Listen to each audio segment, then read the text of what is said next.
बिस्मिल्लाहिर्रहमानिर्रहीम। अस्सलाम वालेकुम नाज़रीन, आप यूट्यूब चैनल देख रहे हैं। मैं इमरान खान हूँ। पाकिस्तान की सियासत में भी अजीबोगरीब लतीफ़े चल रहे हैं। मियाँ नवाज शरीफ को जिन लोगों ने निकाला, मियाँ साहब उन्हीं की गोद में बैठकर पूछ रहे हैं कि मुझे क्यों निकाला। और 9 साल से मियाँ साहब को आज तक पता ही नहीं चला कि उन्हें क्यों निकाला। देखें, मियाँ नवाज शरीफ साहब जिस तरीके से अपने पूरे टब्बर को लेकर मिलिट्री एस्टेब्लिशमेंट की गोद के अंदर जाकर बैठे हैं और जिस तरीके से उन्होंने यास्मीन राशिद की सीट छीनी, उनकी बेटी ने महर शराफत की सीट छीनी, उनका भाई, उनके रिश्तेदार सारे जाली नशस्तों के ऊपर आए और 17 सीटों से उन्हें सादा अक्सरियत तक पहुंचाया गया।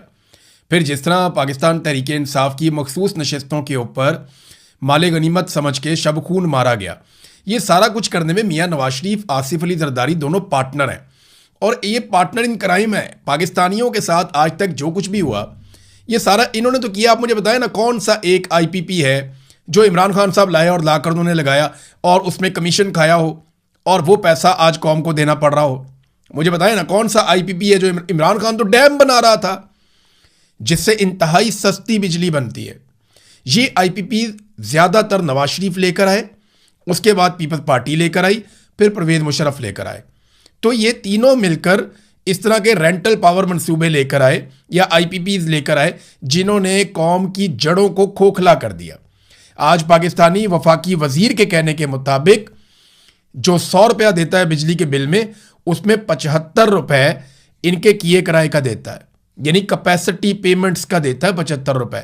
कैपेसिटी पेमेंट वो पेमेंट है जो बिजली आपने खरीदी नहीं, बनाने वाले ने बनाई नहीं, लेकिन उसके पैसे आपने दे दिए। मिसाल के तौर पे एक मिस्त्री आता है और वो आपको आकर कहता है कि जनाब मेरी कैपेसिटी है कि मैं ये दीवार आपकी 3 दिन में बना दूंगा और मैं आपसे 10,000 रुपये लूँगा। 3 दिन के बाद जो है वो दीवार 75% बनी नहीं और वो आपसे 10,000 रुपये मांग रहा है। तो आप उससे कहते हैं भाई तुमने तो बनाई नहीं तो 10,000 क्यों मांग रहे हो? तो वो कहता है जी मेरी कैपेसिटी तो थी कि मैं 3 दिन में बनाऊंगा, अब मैंने नहीं बनाई लेकिन आपने पैसे मेरी कैपेसिटी के मुताबिक देने हैं। तो इसी तरह ये कैपेसिटी पेमेंट है जो आप अदा कर रहे हैं। नवाज शरीफ साहब काफ़ी बुखलाए हुए दिखाई दे रहे हैं और ऐसा लगता है कि जैसे कोई डरा हुआ आदमी नहीं होता। मियाँ साहब घबराए हुए हैं, डरे हुए हैं, बुखलाए हुए हैं। उनके अपने बहुत करीबी साथी इस किस्म के कमेंट्स कर रहे हैं। जो प्राइवेट ग्रुप चैट्स हैं उनके ऊपर लोग कह रहे हैं कि मियाँ साहब की बॉडी लैंग्वेज में वो बात नहीं है। एक कन्फ्यूजन का शिकार मियाँ साहब दिखाई देते हैं। इनकी बॉडी लैंग्वेज, इनके अल्फाज का चुनाव उनका साथ नहीं दे रहा।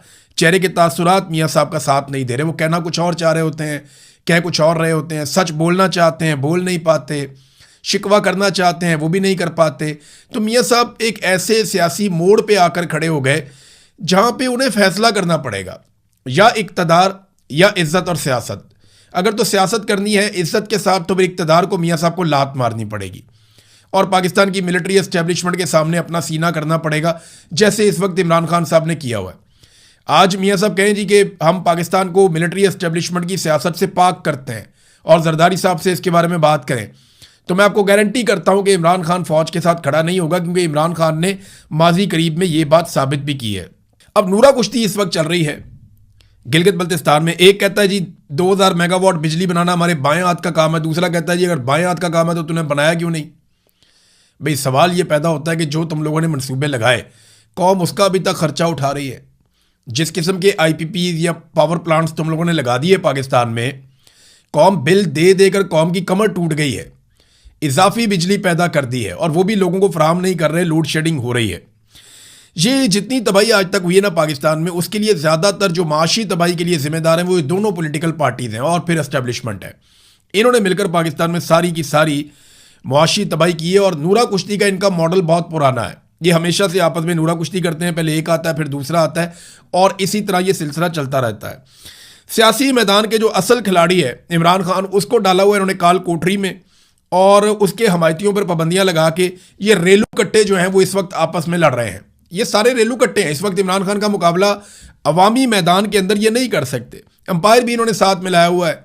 तो जब इमरान खान है ही नहीं तो फिर आप बड़ा जलसा करें, छोटा जलसा करें, इससे फ़र्क क्या पड़ता?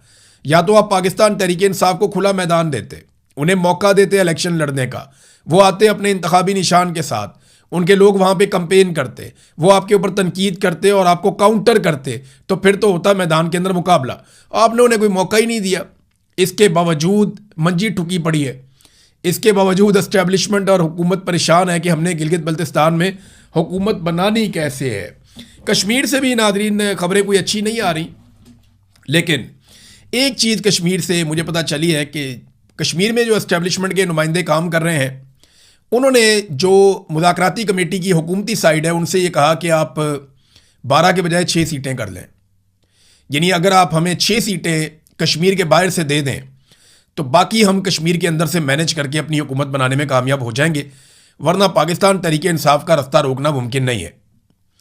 यानी वो कह रहे हैं कि इतनी धांधली हम कर लेंगे, फार्म 47 इतने जारी कर लेंगे, दूर दराज के इलाके हैं, कुछ ऐसे हल्के हैं जहाँ पे हम इलेक्शन को मैनिपुलेट कर सकते हैं, लिहाजा हमें अब मौका दें, 6 सीटें कम से कम हमें चाहिए होंगी बाहर से। अब हुकूमत इस बात पर राज़ी होना शुरू हो गई है कि जनाब हम सीटों की तादाद कम कर देते हैं। ये वो महाजरीन की सीटें हैं जिनकी बुनियाद के ऊपर मिलिट्री एस्टेब्लिशमेंट कश्मीर के अंदर हमेशा से अपनी कठपुतली हुकूमत कायम करती आई है और इस मरतबा भी अपनी हुकूमत कायम करना चाहती है। तो ये 12 सीटें उनके लिए बहुत ज़रूरी है, क्योंकि कश्मीर में इतने बड़े पैमाने पर धांधली करना आसान या मुमकिन नहीं होगा। हाँ, अब ये कहा जा रहा है कि जनाब सीटें कम कर ले, हमें अगर 6 भी मिल जाए ना तो ओवरऑल भी 6 कम हो जाएंगी।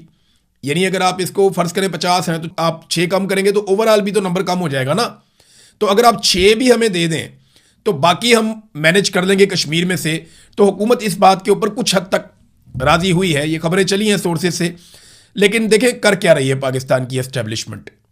पाकिस्तान की एस्टेब्लिशमेंट इस वक्त गिलगित बल्तिस्तान और कश्मीर को फतह कर रही है, और जहाँ पे इन्हें फतह करना था वहाँ क्या हो रहा है ये देखें। भारत पाकिस्तान का पानी फतह कर रहा है। भारत में एक तजवीज़ आई थी, अब उसके ऊपर काम हो रहा है और प्रैक्टिकली काम हो रहा है। ये मनसूबा 2029 में मुकम्मल हो जाएगा। अभी इसका पोल खोल दिया है हिमाचल प्रदेश के गवर्नर ने भी। वो कर ये रहे हैं कि दरियाए चनाब जो पाकिस्तान का पानी है, देखें जो सिंध तास मुआहदा था उसके मुताबिक 3 दरिया हमारे थे, 3 दरिया इंडिया के थे। हमारे दरिया कौन से थे? हमारे दरिया थे चनाब, सिंध और झेलम, जबकि इंडिया के थे सतलुज, ब्यास और रावी। अब हुआ ये कि इंडिया आहिस्ता आहिस्ता पाकिस्तान के पानियों पे कब्जा करता गया। उसने डैम्स बनाए, परवेज़ मुशर्रफ नहीं रोक सका, उसके बाद कोई और हुकूमत नहीं रोक सकी। तो इंडिया हमारे पानियों पे डैम बनाता रहा, हमारे पानियों के ऊपर रुकावटें खड़ी करता रहा और वहाँ पे मंसूबे बनाता रहा और आहिस्ता आहिस्ता पाकिस्तान को बंजर करने की साजिश पे अमल करता रहा। अब दरियाए चनाब जो एक बहुत बड़ा ज़रिया है पंजाब में ज़मीनों को सैराब करने का, हमारे बहुत सारे अजला ऐसे हैं जो खुश्क हो जाएंगे अगर इन्होंने कहीं चनाब और इसका पानी रोक दिया, चनाब का पानी कहीं बदल दिया। तो दरियाए चनाब से ये पानी निकाल कर दरियाए ब्यास में मुंतकिल करने जा रहे हैं इंडियन सरजमीन के ऊपर। और ये सारा काम वो करने जा रहे हैं एक ज़ेरे ज़मीन वाटर वे के ज़रिए से। कोई टनल बनाएंगे, सुरंग बनाएंगे और उसके ऊपर काम हो भी रहा है। कोई 9 किलोमीटर का इसका फासला बताया जा रहा है कि यहाँ से पानी को दरियाए चनाब से निकालेंगे और लाखों क्यूसेक पानी यहाँ से शिफ्ट कर देंगे, मिलियंस ऑफ क्यूसेक्स पानी यहाँ पे शिफ्ट कर देंगे दरियाए चनाब से निकाल कर दरिया ब्यास में। और फिर पाकिस्तानी जो है वो प्यासे रहेंगे, पाकिस्तानी ज़मीनें बंजर होंगी। और ये प्रैक्टिकली इसको कर रहे हैं, 2029 में इन्होंने इसको मुकम्मल कर लेना है। इंडिया नहीं, उसका दावा है। अब एस्टेब्लिशमेंट की तवज्जो यहाँ होनी चाहिए थी।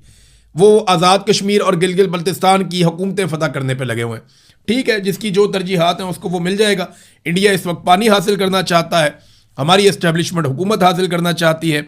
ये डिक्टेटर जब भी मुसल्लत होते हैं ना नाज़रीन, तो इनके साथ जो लोग टाउट्स बन जाते हैं या जो लोग इनके सहूलतकार बन जाते हैं या जो लोग इनको सपोर्ट फराहम करते हैं, पॉलिटिकल लोग, उन्हें हर चीज़ की माफ़ी होती है। मिसाल के तौर पे यहाँ पे जियो न्यूज़ जो इस वक्त हुकूमत का बहुत पसंदीदा न्यूज़ चैनल है, जियो ने खबर दी है और उन्होंने कहा जनाब कि हमने कोशिश की RTI के ज़रिए राइट टू इन्फॉर्मेशन, ये पाकिस्तान के अंदर भी एक कानून है, इंडिया में भी है, पूरी दुनिया में है कि आप लिख कर जवाब मांग सकते हैं। वो कहते हैं जी हम कोशिश करते हैं मरीम नवाज़ के बारे में जवाबात मांगने की कि कौन से ट्रिप पे कितने बंदे गए और किस खाते में गए, हमें तफसीलात दी जाए।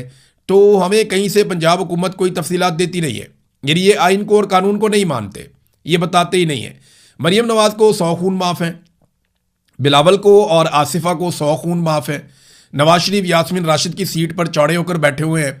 शहबाज शरीफ और उसके बच्चों को सब माफ़ है। फजलुर रहमान और उनकी फैमिली को सब माफ़ है। जमात इस्लामी की सत्ते खैरा हैं और MQM